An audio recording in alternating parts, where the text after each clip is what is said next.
So Buddha tells us in this first category of neurotic states of mind that effectively the one that's day to day the cause of all our pain and suffering is called attachment. This is hilarious. I mean, on the face of it, it just doesn't make sense, because we have such a different, this is the point, we have such a different definition of attachment.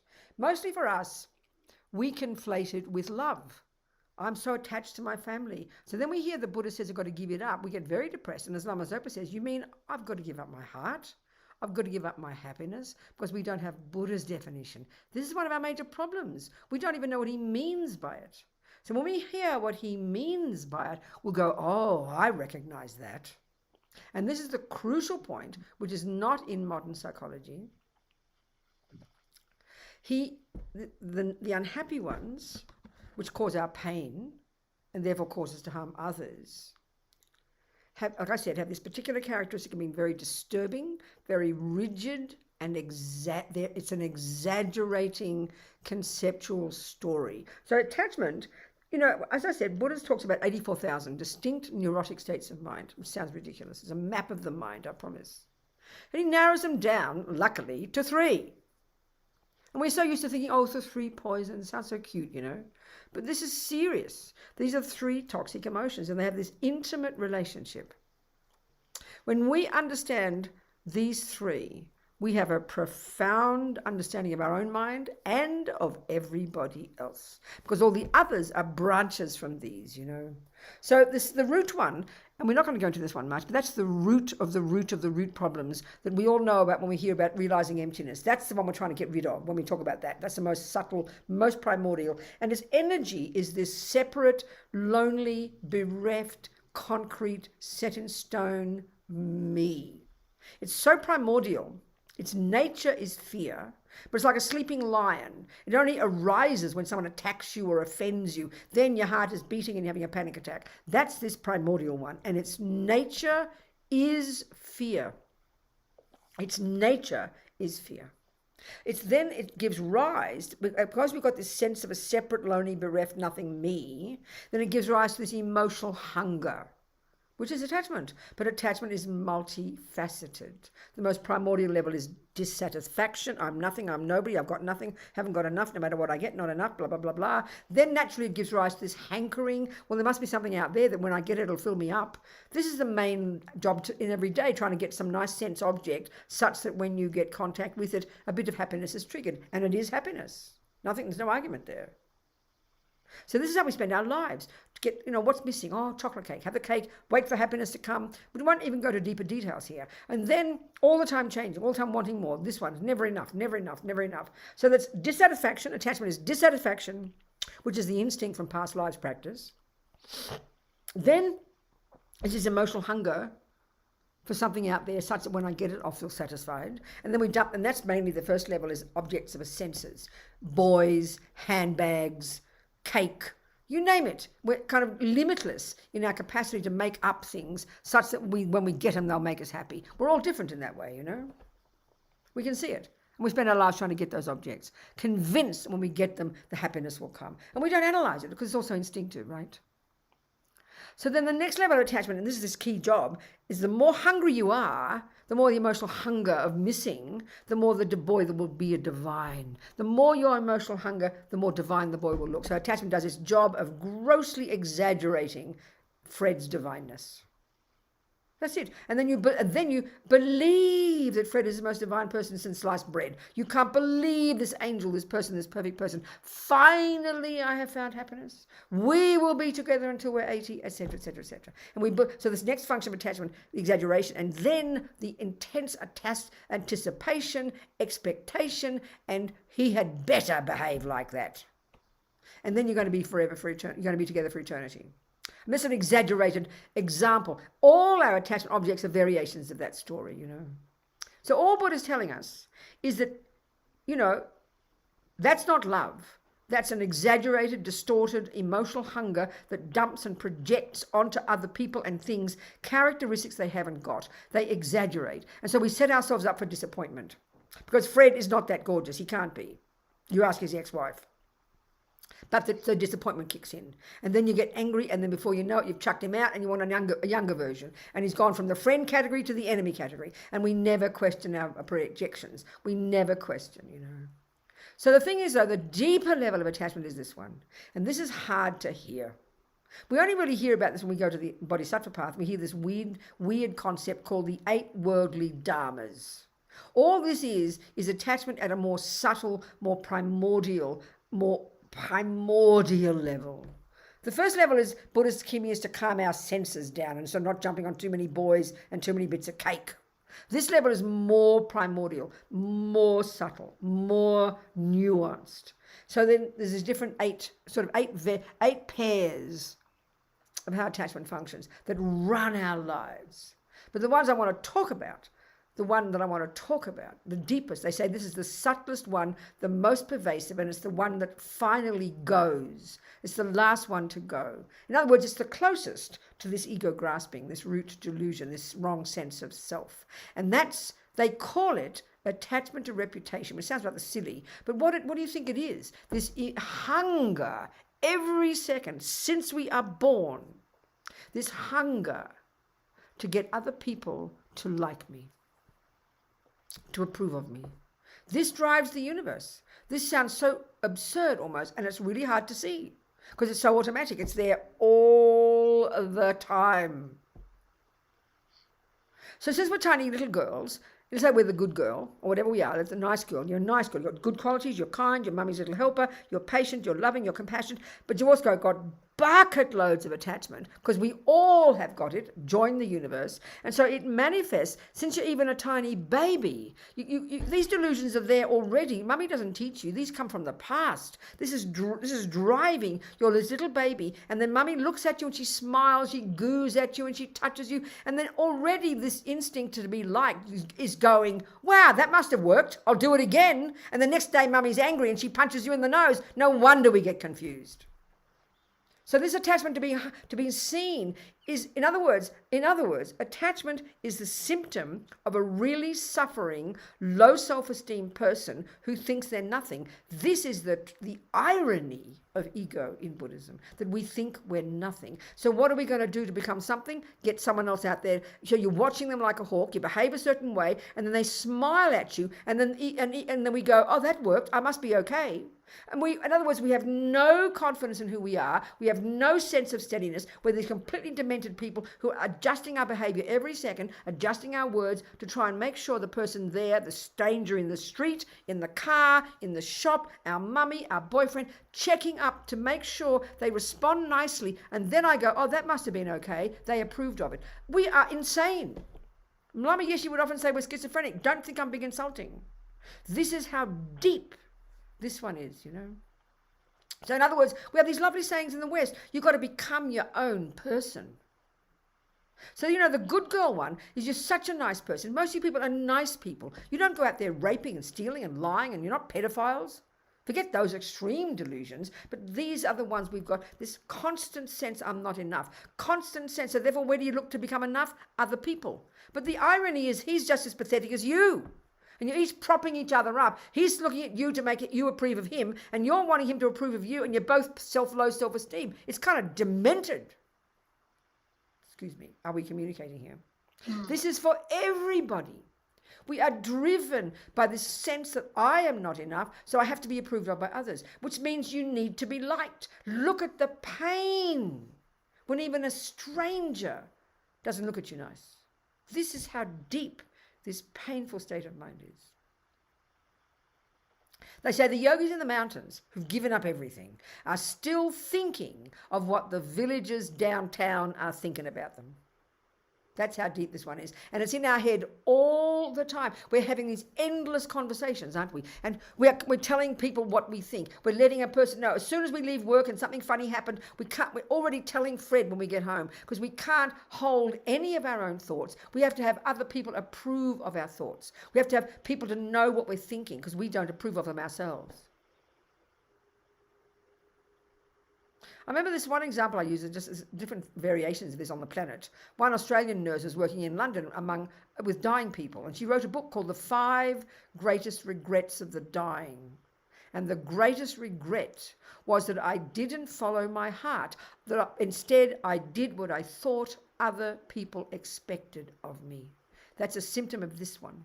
So there's a goodness there. If you're a kind person, then do not criticize the kindness. The kindness, you see, is the virtues, and that's separate from the non-virtues, but we think they're the same. So, but this attachment, this hunger, this neediness, this fearful neediness to be seen to be doing the right thing, to be approved of, we find it unbearable if we get criticized or disliked. This is why we go mad. This is why we kill ourselves when the boyfriend leaves us. And this is, to analyze it to this level is really quite shocking, because we take it as a given in our culture that we're social beings and we become socialized by other people letting us know that we're nice people. We depend upon this in our view of what a person is in the West. Buddhism is way more subtle, way more profound, way more amazing. In fact, if you don't have too much worry about what people think of you, we think you're mentally ill in our culture. We think you're mentally ill.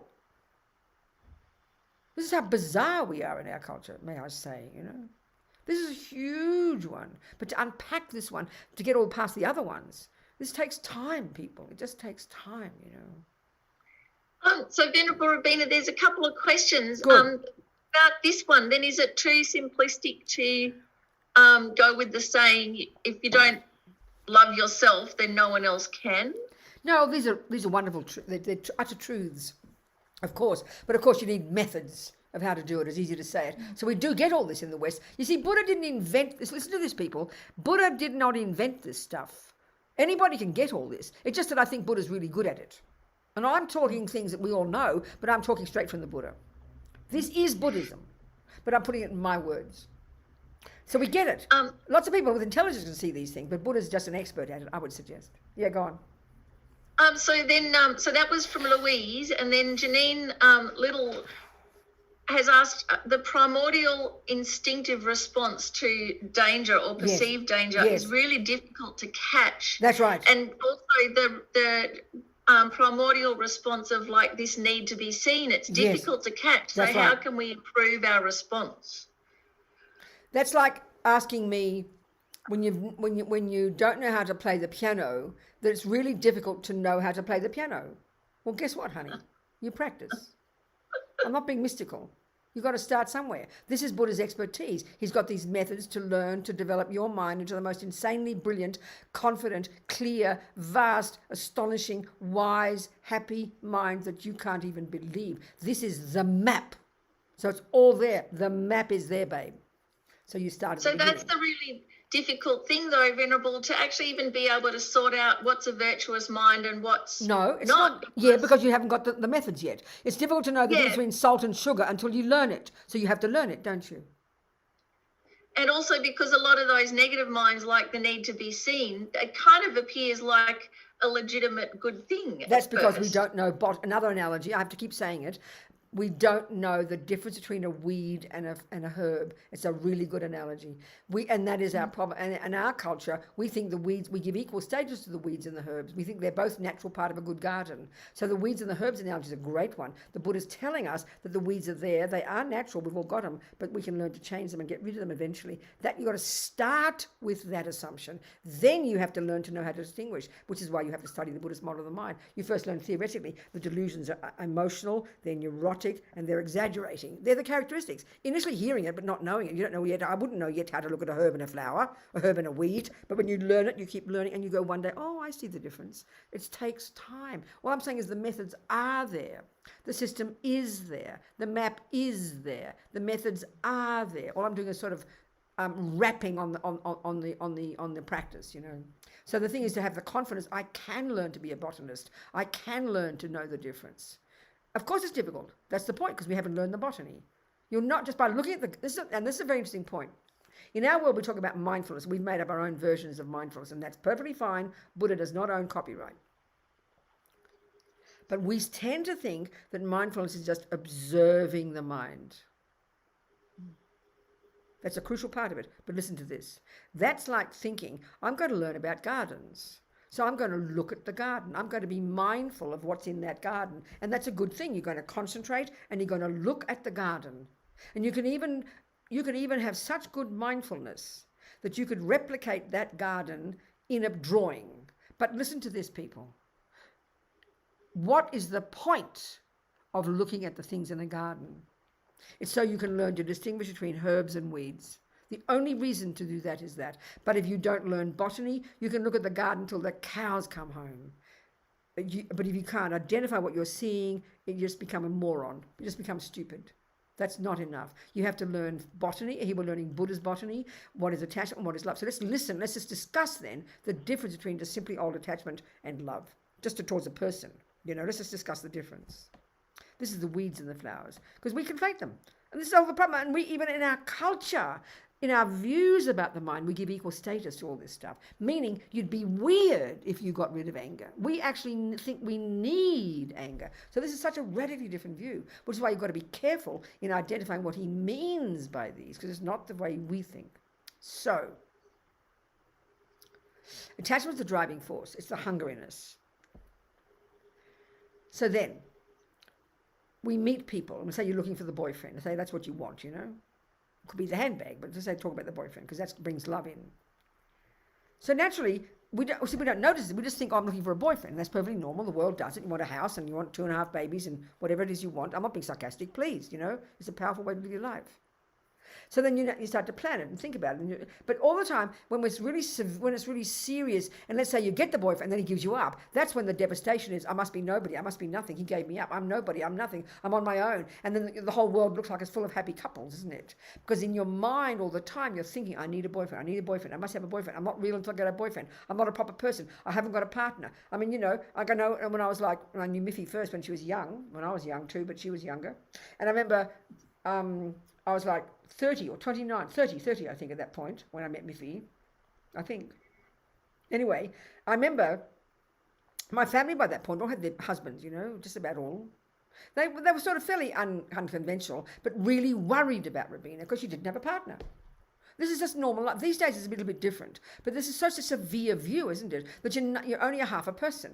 So when you have that view naturally and you feel it sincerely, I'm not being critical. Some people have this, some people even say, I'm not being sarcastic at all. I'm talking about the way attachment works. All of us, our attachment works in different ways. Some people don't want a wife, but they want money. Or they want power. It's up to each person to decide what they want, Each of us is wanting our karma. So if it's a boy you want, then it's always in your mind. You're always thinking, even some people talk about how they planned their wedding when they were 5. Because the view is, I'm not criticizing, but this is the way attachment works. So attachment is the feeling of missing something, and then depending on your karma, it'll be, in her case, the boyfriend. So therefore you think about it all the time. That's a function of attachment. You can't stop thinking about it. So it's there all the time, and it determines what you do. So then she finds a boyfriend. So suddenly you feel like you now become a whole person, or you found your other half, haven't you? So this is all the attachment, not just to the sex. It is the attachment to the house, attachment to the baby, attachment to the idea of being a wife, attachment to the possessions. They're all there too. But the most primordial one is this sense that now I'm a real person. Someone is showing me, someone is approving of me, and we can see how it is in our culture. Now it's different, but you would never go to a party without a husband. You didn't exist. And look at the culture before when we weren't even a real person, a woman. I mean, in India, they chucked the live wife on the dead husband's pyre. I'm sick they don't. Maybe they still do it in the back towns in India. Who knows? So we can see this is all the suffering, the karma we create. So you have attachment. We don't call it attachment. We just call it normal. I want a husband. Then you meet him and you do fall in love, and he is gorgeous and he is kind. I'm not criticizing. And then you have love for him. So let's look at the difference. Attachment is neurotic, hungry, delusional, disturbing, distressing state of mind that's the main voice of the primordial sense of a separate self. These are simple words. So and this is the point now, if you mainly had attachment, this is the thing, if you mainly had attachment, you would be a vampire. If you didn't have much love, much kindness, much generosity, and this is why it's crucial to make this utter distinction, which Buddhism does, between the neuroses and the virtues. We don't think of ethics in our culture. We don't think of ethics. But a person who's got a lot of love and kindness and generosity and forgiveness, as well as attachment, they'll have a fairly reasonable relationship. But why we have problems in a relationship is not because you love somebody. If you're mainly got attachment with this massive emotional hunger, then it looks like love. He will think you love him. No, you don't. But if he's looking at you all shiny-eyed, because he's doing what your attachment wants, you are prepared to love him, which means may you be happy, baby. But look what happens when his attachment starts to die down. And he doesn't do everything you want, and he doesn't come home on time, he doesn't like you so much anymore. Then you get angry, and then you get jealous, and before you know it, you'll kill him or he'll kill you. Because mainly attachment, and when attachment doesn't get what it wants, anger arises. So in the beginning it was divine. Attachment painted this holy, delicious picture of this divine Fred. But then start to get annoyed with him, you get frustrated, he chews his tea, he chews his cup the wrong, he farts in the sheets instead of the toilet. Suddenly you start to see these faults. This is normal life. Your attachment starts to die down, and what replaces it is aversion. Now, if you're a quiet person, you'll build it up. And for 40 years, you'll put up with him, but you will hate the sight and the sound and the smell of this man. And people live like that. I hyperventilate thinking about it. I've got a friend. Venerable Rabina, What? I read a news article about a guy who actually murdered his wife, and in the trial they asked him why, and he just said, because I couldn't stand the sound of her chewing. There you go. This is the exact example. This is the one, and people, this is such a powerful example, Miffy, but this is the thing that no one looking at their minds. He never looked at his mind once, but not only that, he didn't have the courage to think either I change my mind or I get the hell out of here. He went back like a moth to a flame, and that's what most relationships do. And why? Because you're scared of what people think. You're scared of what the world, oh, I can't do that. No, I might get criticized. That's not for his approval, it's for the approval of the so-called world out there. This is the nightmare. We are blind as bats. We are not aware, and we live in a nightmare. This is a nightmare of attachment. Forget even killing and lying and stealing. Oh my God, it's unbelievable. So we have to distinguish between attachment and love. So the difference would be this: if you've got attachment and you're working on your mind, then you see you get annoyed. Suddenly, the first time, you'll always notice the first time you got annoyed with your beloved new husband. Suddenly the farts. You still think he's, oh, so sweet, I love him, his farts are even lovely, but eventually your farts get very boring. So before you know it, before you know it, you're starting to get annoyed, but you don't say anything. Or you might, but it'll sound all love, oh, darling, don't fart like that, and you try to crack a joke. But it's called anger, and before you know it, you're shouting at him, And before you know it, one day you look in this bed and you think, who is this disgusting person? Get the hell out of my bed, and then you change it for another version. Because attachment slowly diminished, then annoyance took over, anger took over, and then what happened to your love and compassion? It went out the window. But if you've got love and compassion and you've made a decision, this is the person for your life, you work on your mind, you accept the farts, you accept the chewing, or you try to find a way to change something. But this is the normal, ordinary way that people live their lives. We're not talking about the massive multi-murderers here. We're talking about ordinary people, unconscious. So if you have mainly love and compassion and kindness, you will work on your attachment, you'll be forgiving, and you will give up the anger, and then you'll have a happy relationship. But this is really hard work. It doesn't happen naturally. It's love and compassion and forgiveness and patience. They are your saving grace. They are why your relationship works, not your attachment and your anger, your jealousy and your anxiety and your pride. They're utterly and completely different components of a person. They're like weeds and herbs. This is it. So this is the crucial point that Buddhism is making. There's a distinct difference. And by learning to hear the different voices, that's the liberating thing, and that's called practice. I think we can hear it, right? Venerable Rabina, there was a question from Louise that's related to this, that if we are continuously frustrated with someone's behaviour, is it our thoughts to acknowledge and that then we think their behaviours won't change? This is, how do we go? So that last bit, what Louise said, tell me exactly what Louise said. Is it our thoughts to just acknowledge that it's happening and let go as we know their behaviour won't change? Okay, this is getting us to the essence of the essence of practice. Okay. So if we're really, really, really good at practice, we've been doing it for years and we're really beginning to be successful, what that will be this. Let's say it's a relationship with your partner. Okay, no, so I'll start like this. Let's say we're in the typical victim mode, which is everybody. Hopeless, believing he'll make me happy, all the dumping on relationship, on all the dumping of expectations onto him, and then you're an ordinary person, full of emotion, full of attachment, full of neediness, think he's divine. You've got some love, some compassion. You set up this little household together, and then the problems start, and then you go mad. And then if you're a kind of aggressive person, you're going to be angry, you'll be shouting, you'll be throwing things at him. Or if you're a more quiet person, you'll suppress it and you'll complain to your sister. But you'll keep, this is the point, because the world, the pressure of the world, and it's less so these days, but certainly not in Asia. And still in Asia, this pressure is so strong that you must have a relationship. It wouldn't even occur to anybody in some cultures to even consider leaving the husband. You'd better be dead, So in our culture, at least we've got some space. So the victim relationship means you've got the marriage, you've committed to it, you've got the kids, you've got the house, and this is not easy.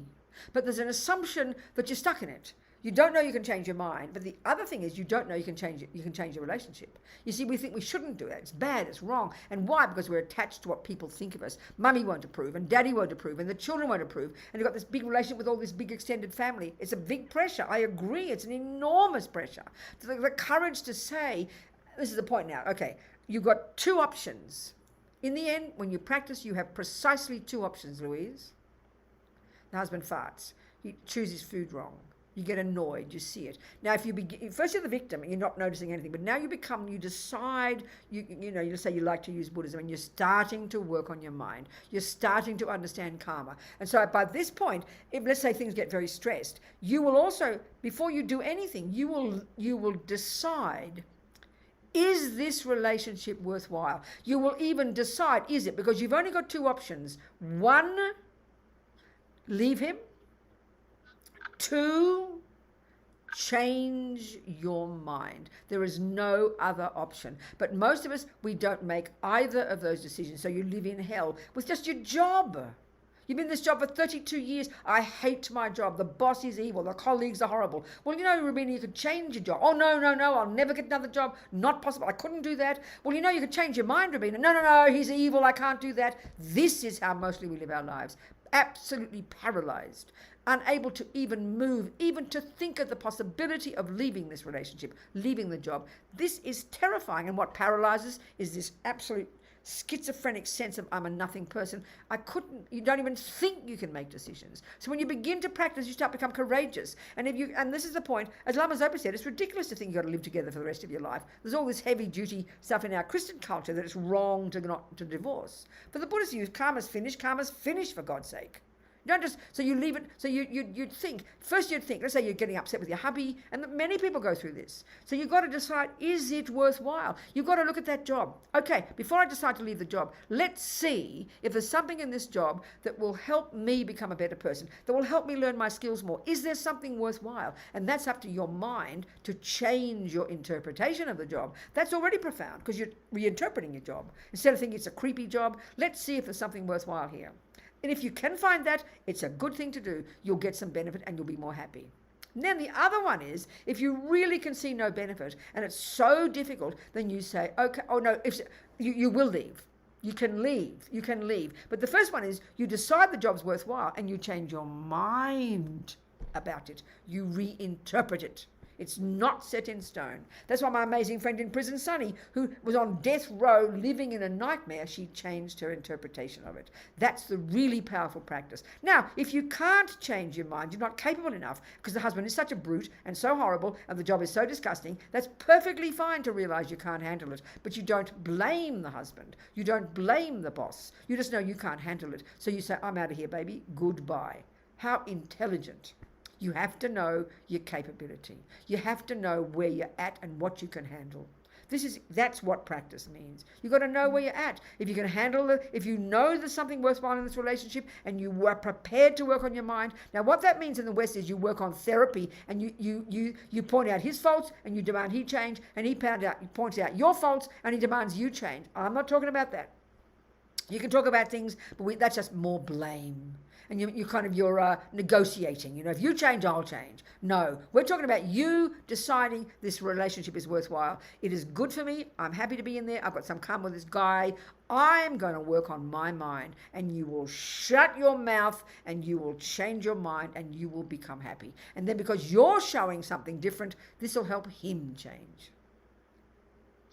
So, That's Venerable, really does profound this practice. also applies to, say, our relationship with our parents, which Everything, often... yes, our parents especially.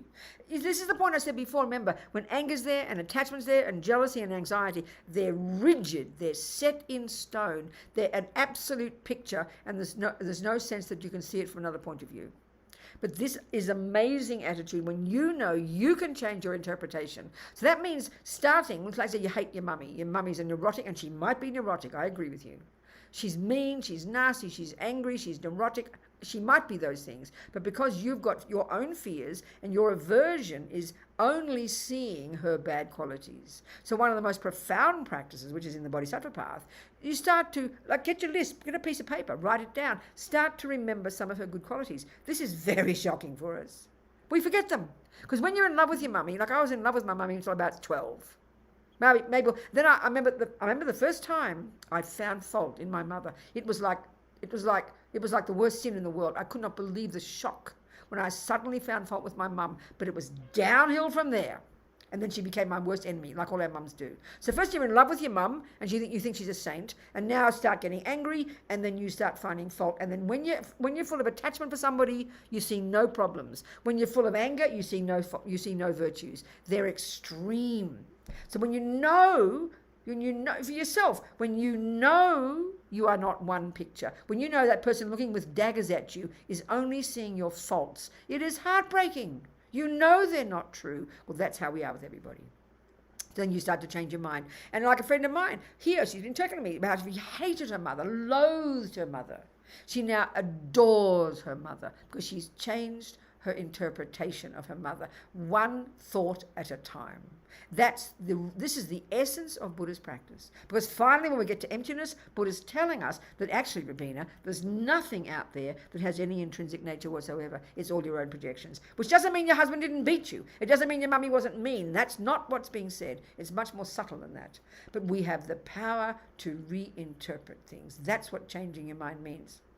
And it's intense practice. And it means with everybody in our lives. And for Buddha, this is the source of your happiness. Because when you've got less delusions and more virtues, that is what happiness is. That's it. It's very powerful, unbelievable. But you've got to have the wisdom to know what's the right thing to do. Maybe it's the best thing to leave that relationship. Have the wisdom to know it. No matter what people think, it's a brave, courageous decision to make. But if you're prepared to work with it because you think it's worthwhile, not that you want him to, this is the major one. In our ones, we have to get him to work as well. No, you work on your mind. Let him do what he damn well likes. You work on your mind. This is really powerful. This is hysterical for us. We can't stand this. We've got to make him work as well. If I'm going to change, you'd better change, baby. That's manipulation. That's not practice.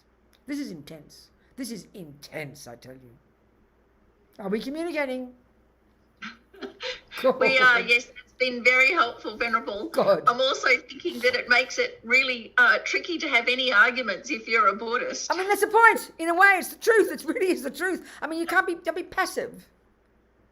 But this is where we learn slowly to distinguish, to know whether we're coming from virtue or non-virtue. This is the skill we have to learn. So it doesn't mean you can't see. What happens is we chuck the baby out for bathwater and think that being virtuous means being like a little doormat. No, you can be strong and clear, but it's coming from the right place.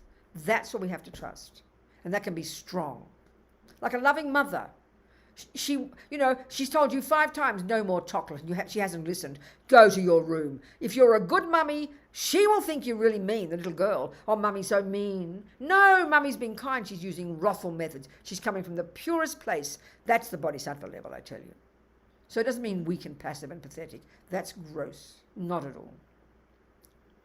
It's so very tricky, though, Venerable Rabina, when, to reinterpret things. If we haven't got a taste of that, it's really hard to even know how to do that. You're asking the same question all the time, Miffy. You've got to learn. It's like you're saying it's so difficult to know the difference between C major and C minor because you haven't got your bloody theory, Miffy. Get your music. Lift your eyes and look at the piano notes and see what Bach tells you to do. So you read the book and there's the instructions. You don't know how to make a cake. I can't tell the difference between 1 egg and 2. Well, learn. Look at the recipe. I've got to keep answering that way because we forget that, Miffy. We think we're going to find some secret in our own mind of how to do it. That's absurd. You don't just sit there trying to play Bach, intuit Bach. It's written on the piece of paper. It's easy. Just follow the instructions and then you become familiar with it. It's not complicated. But we forget that repeatedly. Yeah, well, I mean, that's a tragedy. That the main problem is that, like, say, lack of concentration. You go into the kitchen, you get halfway through cooking a cake, and then you forget you're even doing it. There you go. That's right. Of course it is. So that's why I've got to do concentration as well.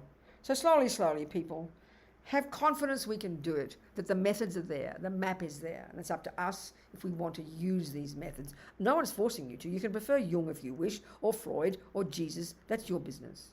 I'm just talking Buddha deal here, Buddha's deal, the way the Tibetans talk. That's my culture. That's my path. What else, darling? Something else? Well, yes. So Janine, who asked a couple of those questions, said yes. We're kind of always looking for shortcuts where there are none. So we want that easy way or the shortcut way. That's the kind of laziness, wanting to make it all go away and just suddenly get and that's kind of a little bit naive, yeah. We have to be perseverant. We have to prepare to persevere and confront the problems and look at them and own them and face them and then move through them. Not just divert, not just whiz around. You can't do that. There's no way you can achieve anything like that. It's not possible. It's a good point. What else, darling? So what would a healthy, relationship look like?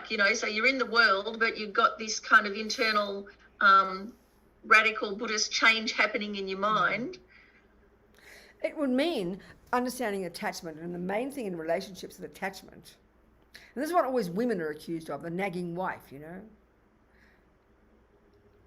Attachment is never satisfied. It always wants to change the other person.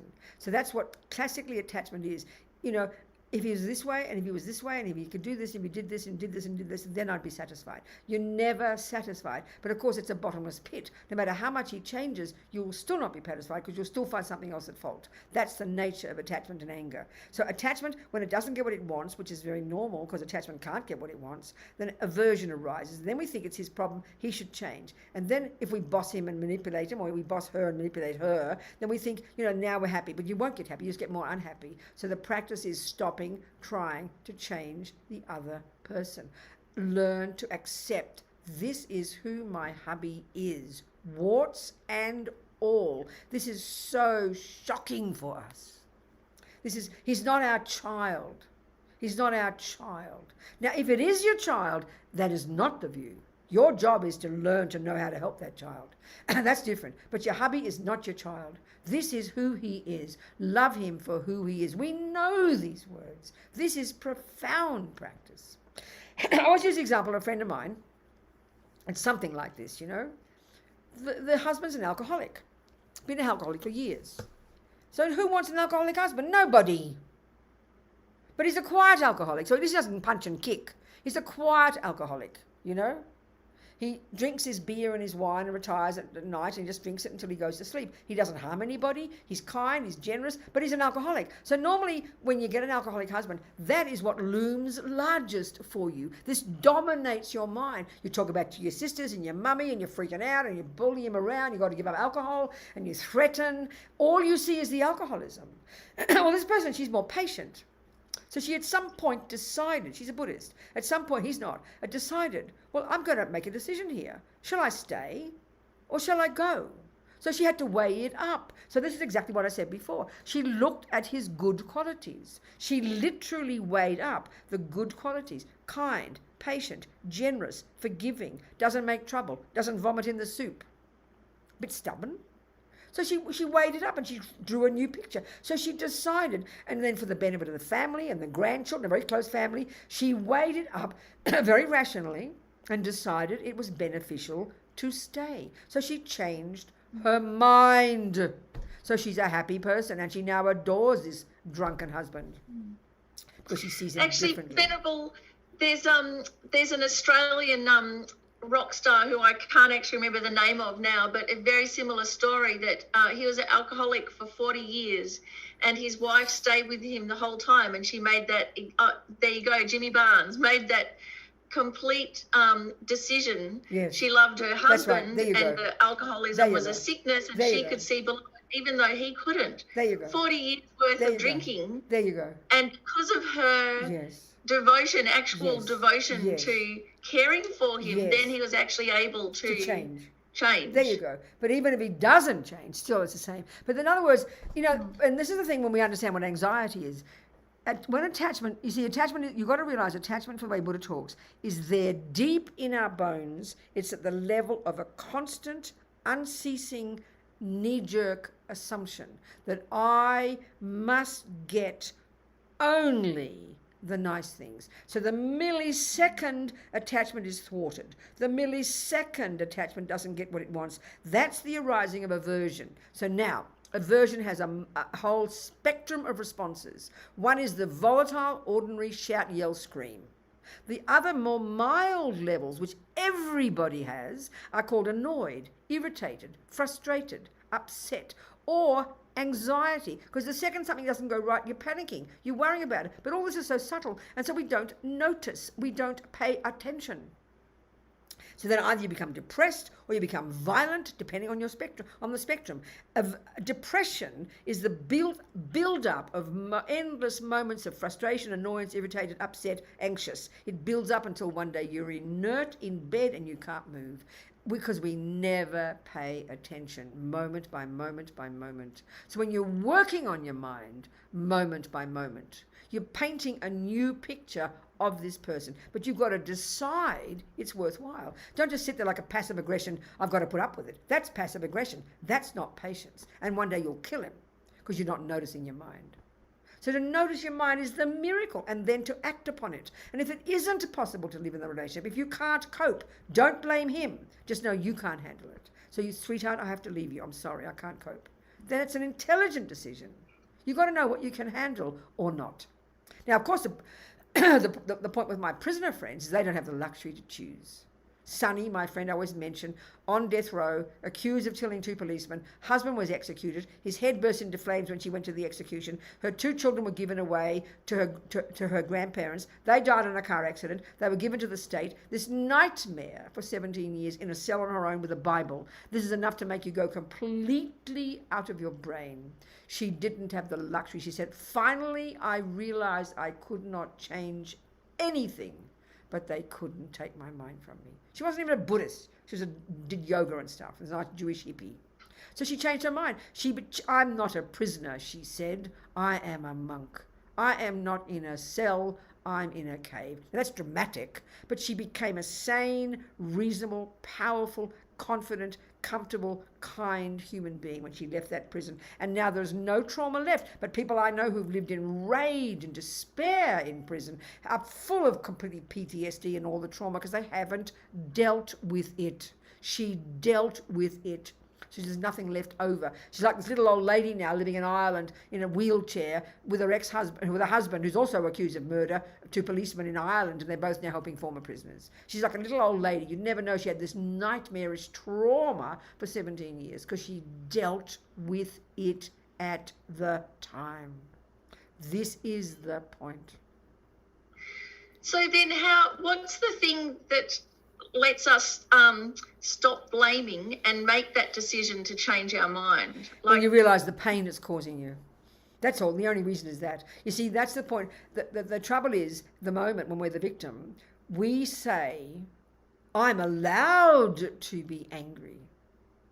We say that, don't we? Because we believe we're the victim. That's the schizophrenic nightmare that we are living in. In other words, we don't notice that the anger is hurting us. We believe the husband's hurting us. And that's what Sunny in prison. She said, I knew I had a choice. I knew, I'm putting words into her mouth now. She could see the pain of the rage and the anger and the despair. She could see how that caused her the suffering. She was able to distinguish between the people who harmed her and her own anger. That's the miracle. That's the hardest part. You have to see the pain, the depression, the anxiety, the anger cause you. That's the point. And that's the hardest one to see. Because we think they're doing it and I'm allowed to be angry. In other words, it's like I'm allowed to stab myself. You are. but look at what you're doing to yourself. This is the worst nightmare of all. This is the Buddha, the reason that Buddha says we should have such compassion for sentient beings, that we don't realize that our own depression and anger and anxiety are the cause of the pain. It's pretty so it's kind of like when you say it's just not worth it, the anger is not worth it, let it go. Good enough. And some people, so that's what I find astonishing. Many people have said, I decided after that time, I've decided I'm never going to get angry again. And I am speechless. I have to work on it every day, in my life. 45 years of being a nun, I'm not too bad now. I still get volatile, but I don't have the same, in my mind, the wish to harm, because anger's furious with the person. It still doesn't mean you can't, I haven't turned, you can see I haven't turned to a soft little mousy person yet. I sound like I'm angry, but it's not the same. But it's hard work. I had to work on it. I just couldn't say one day I'll never be angry again.